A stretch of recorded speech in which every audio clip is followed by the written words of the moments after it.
नमस्कार. होम मिनिस्टरच्या या आजच्या भागामध्ये मी आदेश बांदेकर आपणा सगळ्यांचं मनापासून स्वागत करतो.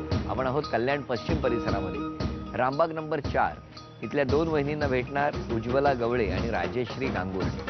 आणि हो, आज आनंदाची बातमी सुद्धा आहे. आजच्या सहभागी ज्या दोन्ही वहिनी आहेत त्यांना मिळणार आहे बिग बाजार यांच्याकडून 3000 रुपयाचं गिफ्ट वाउचर दिवाळीच्या सेलिब्रेशनसाठी, दिवाळी आनंदासाठी. तेव्हा हा आनंद साजरा करूया. भेटूया दोन्ही वहिनींना आणि सुरुवात करूया आजच्या भागाला. नमस्कार. नमस्कार.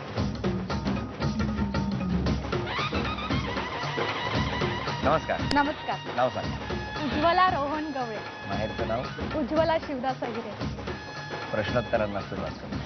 पहिलं स्थळ बघितलं आणि नक्की झालं? नाही, पहिलं नाही. ऍक्च्युली मी 7-8 मुलांना नाकार दिला. का हो? मला काही म्हणजे सूट होणार म्हणजे जसं पाहिजे होतं तसं भेटत नव्हतं. असं म्हणजे माझ्या मनाप्रमाणे. त्यामुळे मी बरेच जणांना नाकारले. मग शेवटी जेव्हा हे बघायला येणार होते तेव्हा मी ठरवलं की म्हणजे आता आई वडील जे सांगतील करून टाकू म्हणून, एवढा काही विचार नाही करायचा. आणि आले हे माझा भाऊ, मला खिडकीतूनच त्यांनी पाहिलं यांना आणि बोलला की ताई एकदम छान आहे, मस्त आहे, छान आहे दिसायला, सावळा आहे, स्पेक्स लावतो पण छान आहे, तुला सूट करायला असंच आहे म्हणून. म्हणजे ठीक आहे चला आता केवढं बघायचं नाही. म्हटलं आई वडिलांना पसंत पडलं तर मग करून टाकूया असं. शिक्षण वगैरे कसं काय? शिक्षण माझं 5वी ते 10वी RS सावे विद्यालय तारापूर इकडे झालं. तारापूर. कसं झालं 10वी पर्यंत? छान. छान, मस्त झालं. दरवर्षी अगदी छान रिझल्ट लागायचा? हा छान. फक्त एंडिंगला माझं हे झालं. एंडिंगला काय झालं? मी 10वीत असताना फेल झाली. ते ठीक आहे, काय सगळ्यांनीच पास झालं तर फेल कोण? ऍक्च्युली मी इंग्लिशच्या पेपरला एवढी घाबरून गेलेली की त्यात फेल झाली. 60% होते पण इंग्लिशमुळे गेली मी. का इंग्लिशचं काय झालं? गडबड? हा गडबड, थोडं हार्ड जायचं मला. अरे अरे अरे ठीक आहे, पण बाकी सगळे मार्क चांगले होते. बाकी मग मी कोण घ्यायचं इंग्लिश तुमचं तेव्हा? कोण नाही, मी स्वतः अभ्यास करायची आणि ट्युशन. तुम्ही स्वतःच? बरं, म्हणून ते हार्ड गेलं असेल. बाकीचे विषय? बाकीचे एकदम व्यवस्थित. मग आता तुमच्या घरात मुलाचं इंग्लिश कोण शिकवतं? मीच घेते, मुलगी. छान छान छान, चांगलं आहे. आता व्यवस्थित आहे. मी 12 हो नाही, माझं काही म्हणणं नाही, पण नंतर तुम्ही इंग्लिश मध्ये खूप प्रगती केली. हा, नंतर मी 12 मध्ये 75% काढले एकदम व्यवस्थित. अच्छा. आणि मग चांगलं गेलं शिक्षण माझं. चांगलं केलं. आणि मुलाला कसे मार्क मिळतात इंग्लिश मध्ये? मुलगी आहे माझी. आपली मुलगी, तिला मार्क्स कसे मिळतात? तिला चांगले भेटतात. आता ती सिनियर KG मध्ये आहे. आणि मिस्टर नाही वेळ देत घरी? ते ऍक्च्युली सकाळी 9 वाजता जातात तर रात्रीच येतात 8-8:30 ला. फिरायला नाही, त्यांचं ते ऑनलाईन ट्रेडिंग करतात. अच्छा अच्छा. मग ते मार्केट चालतं 9:15 ते 3:30 पर्यंत. म्हणजे हे नाही मार्केट मध्ये चालत?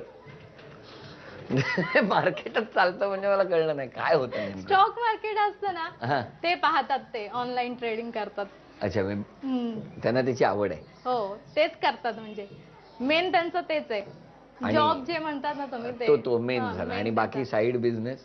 साईड बिझनेस काही नाही. हा ऍक्च्युली म्हणजे त्यांनी MBA फायनान्स केलाय. ते अगोदर ICICI बँक मध्ये होते, मग नोकरी करायची. हा, नोकरी करायचे. मग बजाज मध्ये होते आणि त्यानंतर मग आम्हाला मस्कटला जॉब लागला. 1.5 वर्ष ते तिकडे होते. एकटेच गेले होते? एकटे गेलेले म्हणजे मी त्यावेळी गरोदर होती, प्रेग्नेंट होती. मग ते 7व्या महिन्यात गेले आणि मग आम्ही पण गेलेलो ऍक्च्युली, पण मी एकटी प्लेन मध्ये गेली. काय सांगता? माझ्या मुलीला घेऊन 7 महिन्याची असताना. पायलट पण नव्हते? म्हणजे मी एकटीने प्रवास केला विमानामध्ये. मी तेच म्हणतो ना, बाकी कोणच नव्हतं का? सर्वजण होते पण मी स्वतः एकटीने प्रवास केला विमानामध्ये मस्कट पर्यंत. आणि तिकडे ते तुम्हाला घ्यायला आले होते? हो, तिकडे घ्यायला आलेले. माझे दोन्ही जेट तिकडेच आहेत, मस्कटला आहेत. जेटने गेला होता?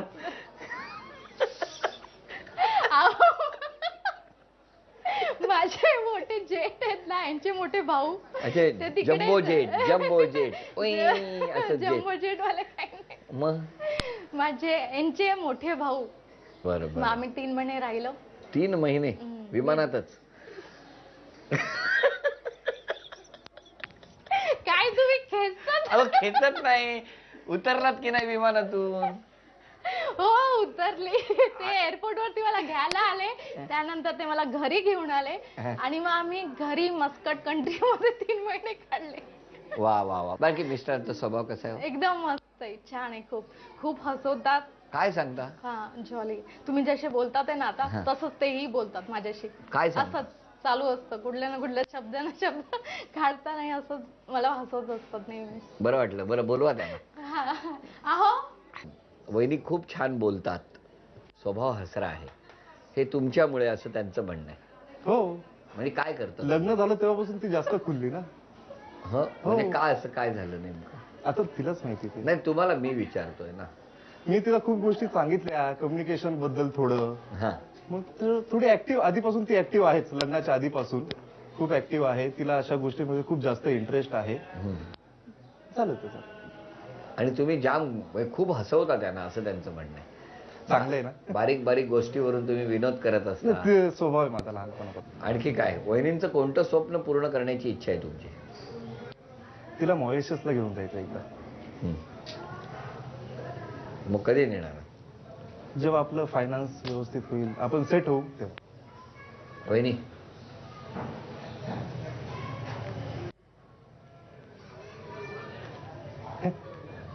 काय नेईल का? नाही नेणार म्हणून रडते. नाही. मग काय झालं? डोळ्यात पाणी का आलं? ते नेईल म्हणाले म्हणून. तिला वाटलं की मी पुढे म्हणेल एकदा जाऊ आपण. एकदा आम्हाला बरेच ठिकाणी जायचंय. आमची खूप मोठी लिस्ट आहे एकदा जाण्याची ना. मग सांगा ना का कुठली कुठली लिस्ट आहे? खूप मोठी आहे. तुम्ही कुठल्याही जागेचं नाव घ्या, त्याच्या पुढे एकदा असेल. बँकॉक एकदा जाऊ, गोवा एकदा जाऊ, महाबलेश्वर एकदा जाऊ. का हो असं करतात ते? वहिनी वहिनी सांगा ना का करतात असं? का असं करतात? नेहमी तुम्हाला फक्त आश्वासनच देतात. नाही असं काही नाही, जातो आम्ही असं फिरायला वगैरे. हा. पण असं कुठे जायचं असलं की मग सगळं बघावं लागतं ना, ऍडजस्टमेंट करून सगळं जावं लागतं म्हणून. म्हणून एकदा तरी जाऊ. आणि मला माहितीये ते नेणारवाला नक्की. नेणार नक्की. वा काय छान. नक्की नेतील नक्की, कारण त्यांच्या मनातली इच्छा खूप चांगली आहे. बर आता आपण यांना दोघांना प्रश्न विचारूया. हॉलमध्ये एक चक्र आहे, त्या चक्राला किती आरे आहेत? 12. तुम्हाला नाही, त्यांना विचारले. 32. 32. नक्की बरोबर चुकीचं उत्तर दिल्याबद्दल अभिनंदन. क्या बात आहे. वहिनी तुमचं उत्तर बरोबर होतं. तुमच्यासाठी प्रश्न वहिनी आता, मिस्टरांचा आवडता छंद कोणता? ट्रेडिंग.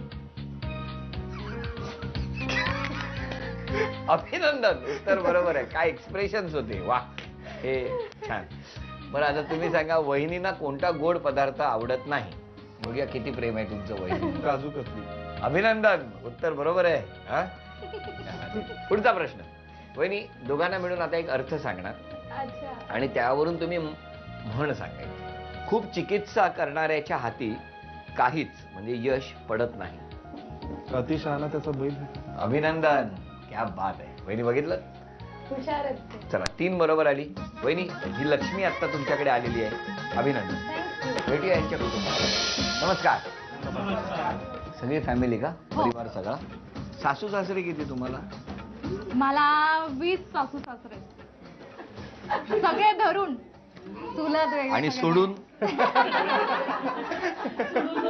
म्हणजे आमचं एकत्र कुटुंब आहे. हा. गवळे आमचं फार मोठा कुटुंब आहे. 20 सासू सासरे आहेत मला, 28 दीर आहेत. आणि गवळी? हा, गवळे गवळे. गवळे गवळे. आणि 17 नंद आहेत. आणि त्यामध्ये आमचं कुटुंब फार मोठं आहे, म्हणजे आमची जी फॅमिली आहे ती मोठी आहे. सगळे मिळून किती आहात? पूर्ण टोटल नाही माहिती एवढं. नाही का? तरी सुद्धा कधी टोटल नाही केली. बाकी सगळं बरं मोठं. 19 सासू सासरे, 25 हे म्हणजे आमचं 26. फंक्शन जमलं तर कोणाची गरज नाही भासणार, एवढं मोठं आहे आमचं कुटुंब. बरं केलंय. छान छान. सगळे असेच हसत असतात हो का? हो सगळे नेहमी आनंदी असतात. हो. बरं आता 5 कागद दिलेले आहेत तुमच्याकडे. कोणाकोणाकडे आहेत? हा वाचून दाखवा. आई, नदी, नदी, किनारा, किनारा. आई, नदी, किनारा, सागर, सागर. डोंगर, आणखी आणखी एक प्रश्न. डोंगर, आई, नदी, किनारा, सागर आणि डोंगर असे 5 शब्द आहेत. यापैकी 3 शब्द हा एका गाण्यात आहेत. ते गाणं गा मराठी तुम्ही. का कुठलं? बाकी नाही कोणी गायचं. मराठी का हिंदी? कन्नड. म्हणजे मराठी चालेल का हिंदी हो चालेल? मराठी ना. अच्छा. हा, चला. आई, नदी. 10 9 8 7 6 हा हा एक बिराई हो डोंगरावरी आई डोंगर. नजर आहे तुझ्या कोलावरी. 3 एक बिराई. नाही 2च झाले. दोनच आई झाले आणि ना? डोंगराला. हा हा. आणि वेळ संपली. कोणी ओळखलंय? चला बघूया कोण आता सांगणार. एवढं मोठं कुटुंब आहे असं म्हणाला. बघूया या कुटुंबातलं कोण आता या 3 अक्षरांचं गाणं. आता मी सांगितल्यानंतर सगळे गायला सुरुवात केली. हा. नदीच्या पल्ल्याड. काय कसं आहे गाणं? म्हणा कोण म्हणेल?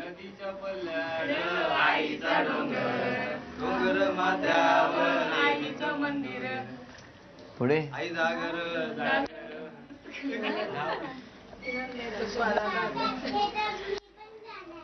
ते पण ऐकलं.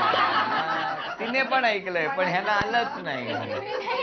चला त्या छोटीने सांगितलं हे गाणं मी सुद्धा ऐकलंय पण ते 3 शब्द असल्यामुळे गडबड झाली आणि हे बक्षीस गेलं. भेटूया पुढच्या परिवाराला.